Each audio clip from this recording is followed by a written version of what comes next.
Hello students, RBSC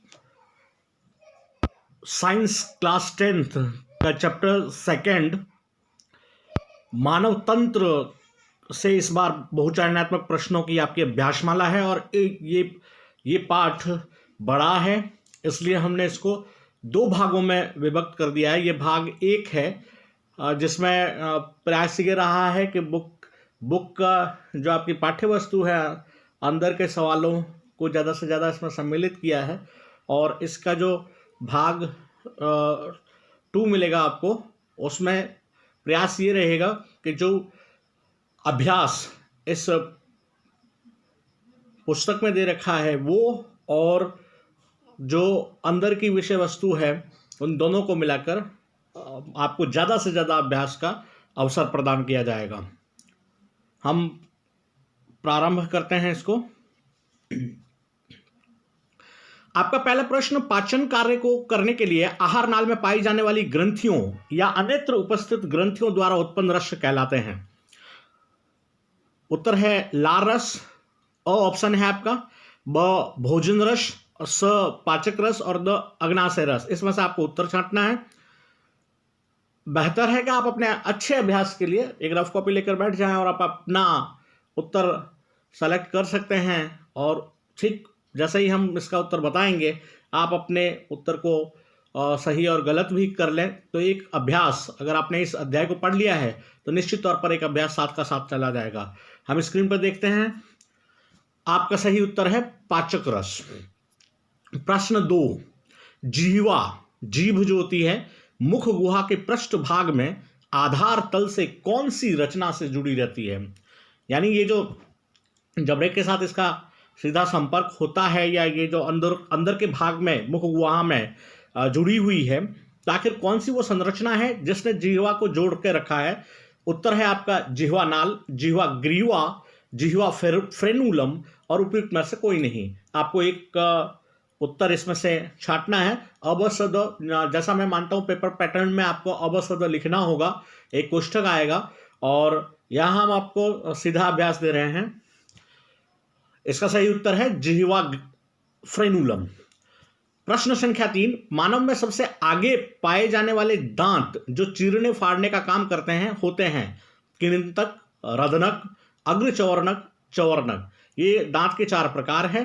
आपको बता दूं कि पहले प्रकार का दांत जो होता है वो काटता है, और दूसरा जो होता है वो चीरने फाड़ने का काम करता है, और तीसरे प्रकार का जो है वो उसको आप कह सकते हैं एक तरह से ग्राइंडिंग करेगा, मिक्स करेगा, और चबाने और पीसने में ये अंतिम 2 प्रकार के दांत बड़े उपयोगी होते हैं। सही उत्तर इसका कृंतक हो जाएगा। और जो दंतसूत्र है मानव का 2-1-2-3 बाय 2-1-2-3 × 2, तो इसमें आपके जो प्रारंभ के दोनों 2 दांत बाईं और 2 दांत दाईं और जो स्थित है वो कृंतक हैं। प्रश्न संख्या 4, ग्रास नली या ग्रशिका, अमूमन इसको ग्रशिका के रूप में चित्रित किया जाता है। ग्रास नली के रूप में भी आप इसको समझ सकते हैं। जो उपस्थित भित्तियां हैं वो भोजन को एक विशिष्ट प्रकार की गति प्रदान करती है। आपको बता दूं, मुख गुहा से जैसे ही भोजन ग्रसनी से बाहर गया और ग्लॉटिस एपिग्लॉटिस वाले भाग को पार कर गया है, उसके बाद ये ग्रसिका में आता है, और ग्रसिका में रुकता नहीं है। एक विशिष्ट प्रकार की गति से वो सीधे आमाशय की ओर बढ़ जाता है, जिससे भोजन ग्रसिका से आमाशय में पहुंचता है, जैसा कि आपका प्रश्न लिखा हुआ है। ये गति है, मतलब इस गति को पहचानना है। क्या ये कुंचन गति है? ब ऑप्शन आपका पेशीय गति है, स क्रमाकुंचन गति, और द सर्पिली गति। आपका सही उत्तर है क्रमाकुंचन गति, क्योंकि क्रमाकुंचन गति की वजह से ही भोजन रुकते और खुलते हुए वो वहां तक पहुंचता है। प्रश्न संख्या 5, हमारे शरीर में सर्वाधिक पाचन एवं अवशोषण आहार नाल के जिस अंग में संपन्न होती है वह है, पाचन क्रिया का सबसे ज्यादा अवशोषण कहां होता है, सबसे ज्यादा पाचन कहां होता है? 4 उत्तर आपके सामने हैं, आमाशय, मलाशय, छोटी आंत और बड़ी आंत। आपका सही उत्तर है छोटी आंत, जिसे क्षुद्रांत भी कहते हैं। प्रश्न संख्या 6, पित्ताशय से स्रावित पित्त रस, जो पित्त होता है, द्वारा वसा पाचन के लिए किए जाने वाले आवश्यक क्रिया को कहते हैं? पित्ताशय से पित्तरस निकलेगा, अग्नाशय से अग्नाशय रस रहता है और इसका बड़ा ही महत्वपूर्ण रोल है पाचन क्रिया में। उसमें से ये सवाल आपके सामने है कि पित्तरस क्या काम करता है। आपके उत्तर है वशीकरण कर देगा, दूसरा ऑक्सीकरण करेगा, तीसरा अपचयन को संपादित करेगा, या फिर चौथा पाइसीकरण या इमल्सिफिकेशन को संपादित करेगा।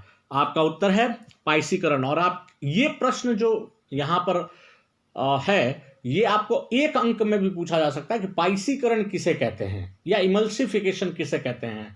तो ये ध्यान रखिएगा। और ये अत्यंत महत्वपूर्ण प्रश्न है, माध्यमिक शिक्षा बोर्ड की परीक्षा के स्तर का है।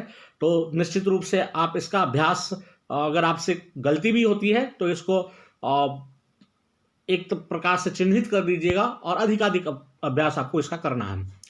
प्रश्न संख्या 7, श्वसन प्रक्रिया में गैस विनिमय जहां होता है वह अंग है फेफड़े, वायुकुपिकाएं, ट्रेकिया या श्वसनिका। फेफड़े हैं, फेफड़ों के अंदर ये वायुकुपिकाएं उपस्थित होती है। ट्रेकिया वह स्थान है जहां से ये श्वसन नली कही जाती है, जहां से इसका प्रारंभन होता है। और ये जो श्वसन नली है दो भागों में बढ़ती है, श्वसनी कही जाती है, और श्वसनी जो अलग अलग शाखित होगी तो उसे श्वसनिका कहा जाता है। और श्वसनिका से जो गुब्बारे नुमा संरचना जुड़ी रहती है उनको वायुकुपिकाएं कहते हैं। तो आपको यह तय करना है कि जो गैस विनिमय की घटना होती है वो कहां होती है। आपका सही उत्तर है वायुकुपिकाएं। और मैं आपको थोड़ा सा याद दिला दूं, ये इस तरह की संरचना होगी और यहाँ पे रक्त केशिकाओं का जाल होगा। और जैसे ही आप श्वसन प्रक्रिया में ऑक्सीजन लेंगे, ये रक्त इसके अंदर पहले से CO2 मिलकर आया हुआ है और आपने बाहर से ऑक्सीजन ली है। जब ये अंदर पहुंचती है रक्त केशिकाओं के जाल पर, तो यहां पर गैस विनिमय संपादित होता है। क्यों होता है? क्योंकि रक्त के अंदर हीमोग्लोबिन मिला है। हीमोग्लोबिन और ऑक्सीजन मिलकर ऑक्सी हीमोग्लोबिन नाम की एक जटिल सम्मिश्र बना देता है, जिस वजह से ये इसका संयोजन हो जाएगा दोनों का और CO2 यहां से बाहर निष्कासित हो जाती है।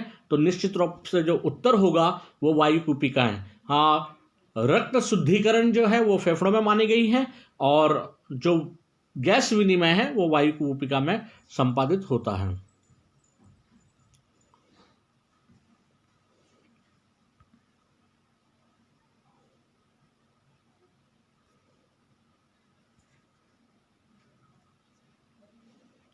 आठवां सवाल, हृदय के दाईं ओर के आलिंद निलय संरचना में पाए जाने वाला कपाट है द्विवल्नी कपाट, त्रिवल्नी कपाट और पंचवल्नी कपाट। आपका सही उत्तर है त्रिवल्नी कपाट। और यहां आपको और दिखा दूं, ये हृदय की जो संरचना होती है तो ये आपका दायां भाग है, ये बायां भाग है। तो जो दाएं भाग में यहाँ पे कपाट होते हैं वो त्रिवल्नी होते हैं और जो बाएं भाग में होंगे, दाएं भाग में त्रिवल्नी कपाट, बाएं भाग में द्विवल्नी कपाट होता है। प्रश्न संख्या 9, फुफ्फुसीय धमनी में बहने वाला रुधिर होता है। फुफ्फुसीय धमनी याद रखिएगा, शरीर से जब खूब रक्त निकलता है तो वो परिसंचरित होकर हृदय में प्रवेश करेगा और ये प्रवेश करता है महाशिरा के माध्यम से। और यहां से जो ब्लड निलय से निकलता है फुफ्फुस के लिए, वो फुफ्फुस की धमनी से होते हुए जाता है। तो इसका मतलब ये कौन सा रक्त होगा वो आपको देखना है। ऑक्सीजनित होगा, डीऑक्सीजनित होगा, मिश्रित होगा या उपयुक्त में से किसी प्रकार का रक्त नहीं होगा। ये डीऑक्सीजनित रुधिर होगा, अशुद्ध रुधिर इसको कहेंगे।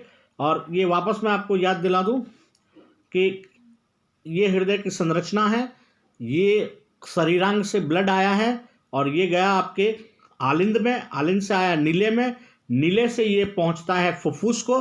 तो यहां शरीर से जो ब्लड आएगा वो हमेशा डीऑक्सीजनित होगा और यही डीऑक्सीजनित ही आलिंद से नीले में आया और नीले से फुफ्फुस की तरफ जा रहा है। तो स्वाभाविक है कि आपका उत्तर जो था यहाँ पे डीऑक्सीजनित सही है।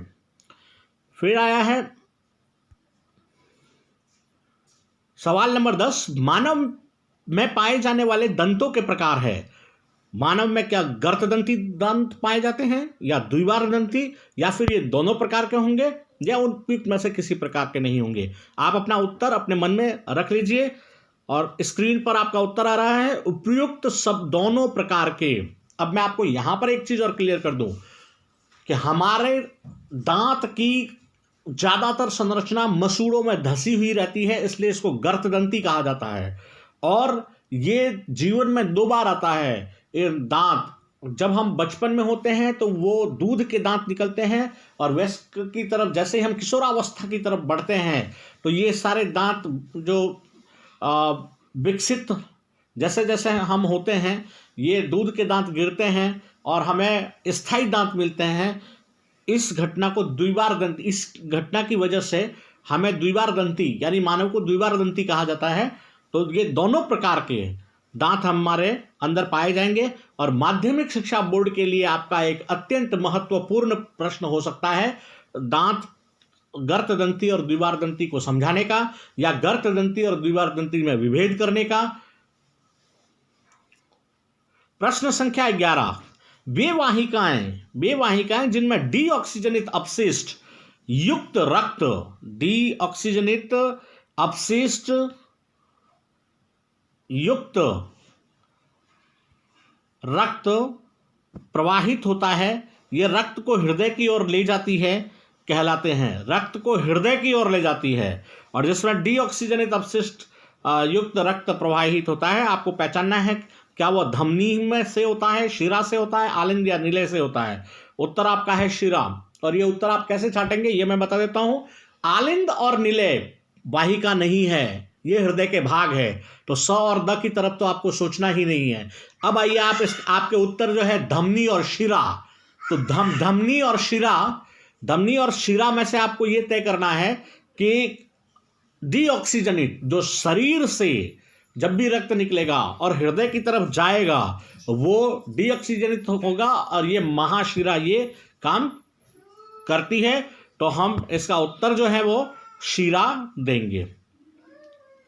प्रश्न संख्या 12, मानव उत्सर्जन तंत्र में वृक्कों की संख्या होती है अ 1, ब 2, स 3, द 4। सही उत्तर है वृक्क 2 होते हैं बाएं और दाएं तरफ।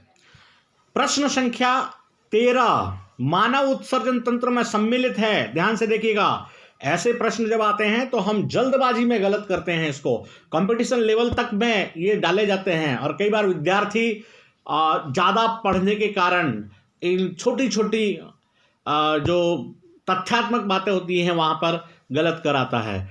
उत्तर है 2 वृक्क, 2 मूत्रवाहिनियाँ और 1 मूत्रमार्ग। 1 वृक्क, 2 मूत्रवाहिनियाँ, 1 मूत्रमार्ग। स 2 वृक्क, 1 मूत्रवाहिनी, 1 मूत्रमार्ग, और इनमें से कोई नहीं। वृक्क 2 होंगे, कंसल्ट है 2 है तो दोनों से वाहिनियां भी 2 होंगी। और आपको पता है कि जब नर की बात होगी तो वहां मार्ग 1 ही उपलब्ध होगा। तो इसका उत्तर आपके स्क्रीन पर आ चुका। प्रश्न संख्या 14, श्वसन नली यानी ट्रेकिया निर्मित होती है अस्थिल वलय से, ब उपास्थल वलय से, स पेशीय वलय से, और द उपयुक्त सभी से। आपके स्क्रीन पर उत्तर उपास्थल वलय से। और आपको बता दूं कि श्वसन मार्ग जो है वो उपास्थल वलय, ये जो छल्ले होते हैं उनसे निर्मित होता है, जिनकी संख्या 14 से 28 मानी गई है। कभी कभार ये 9 अलग वलयों से बनी हुई भी प्राप्त हो सकती है। तो इस प्रकार से ये उपास्थल वलय से बनेगी। प्रश्न संख्या 15, निम्न में से कौन से दांत मांसाहारी पशुओं में सर्वाधिक विकसित होते हैं? कृंतक, रदनक, अग्र चवर्णक और चवर्णक। अगर आपको ये वीडियो थोड़ा सा पीछे याद है तो इसका उत्तर देने में आपको कोई दिक्कत नहीं होगी, क्योंकि ये दांत होगा रदनक। अपने वादे के मुताबिक मैं अध्याय 2 का पहला भाग बना चुका, और आपको इसका अधिकाधिक अभ्यास करना है ताकि आप बोर्ड परीक्षा की एक स्तरीय तैयारी कर सकें। Best of luck. जय हिंद, जय भारत।